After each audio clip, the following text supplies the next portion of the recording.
کہنے لگا عمر آپ کیا آسرائی کر رہے ہیں؟ اگر یہ بات غلط ثابت ہو گئی اور قیامت میں مجھے اس خزانے کا حساب دینا پڑا تو آپ میرے ساتھ اٹھیں گے نا، میرا بوجھ اٹھائیں گے نا؟ حضرت عمر کہنے لگے جی میں کوئی نہیں اٹھاتا، میں تیرا بوجھ۔ اب وہ جس کو بیچا تھا حضرت عمر کہنے لگے بھائی اس نے تو تجھے دے دیا تھا، اب تیرا ہے تو رکھ لے۔ کہنے لگا عمر آپ قیاس کر رہے ہیں، آپ قیاس کر رہے ہیں، اگر قیامت والے دن میں پھنس گیا تو میں آپ کا نام لے لوں اللہ کی بارگاہ میں؟ حضرت فاروق اعظم نے نا سر پکڑ لیا، فرمایا میں فیصلہ ہی نہیں کرتا، تم حضرت ابی بن کعب کے پاس جاؤ رضی اللہ ہو۔ حضرت ابی بن کعب کے پاس آئے اور آ کے ان دونوں نے کہا حضرت جی ہمارا ایک کیس الجھ گیا ہے۔ فرمایا وہ کیا؟ صحابہ وہ صحابہ تھے جن کی ہر صبح صبح عید ہوتی تھی، خدا کا قرب حاصل تھا، نبی کی دید ہوتی تھی۔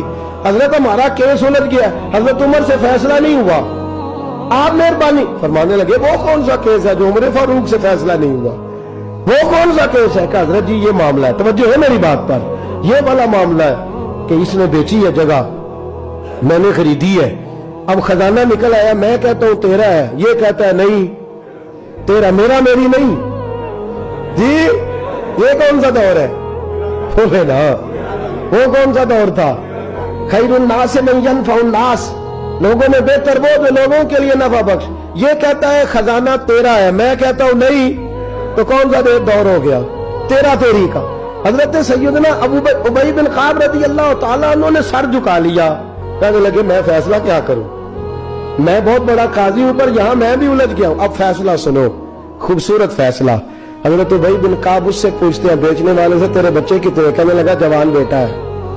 خریدنے والے سے کہتے ہیں تیرے کتنے بچے؟ اس نے کہا جوان بیٹی ہے۔ کہنے لگا میں ان دونوں کا نکاح کر کے سارا سامان انہیں جہیز میں دے دیتا ہوں، ان کا نکاح کر کے سارا کچھ انہیں جہیز میں دے دیتا ہوں، تیرے گھر بھی آ جائے گا، تیرے گھر بھی۔ یہ فیصلہ سیدنا ابی بن کعب رضی اللہ تعالیٰ عنہ نے دیا۔ لوگ رو رہے تھے، کہہ رہے تھے کیا بات ہے اس فیصلے کی۔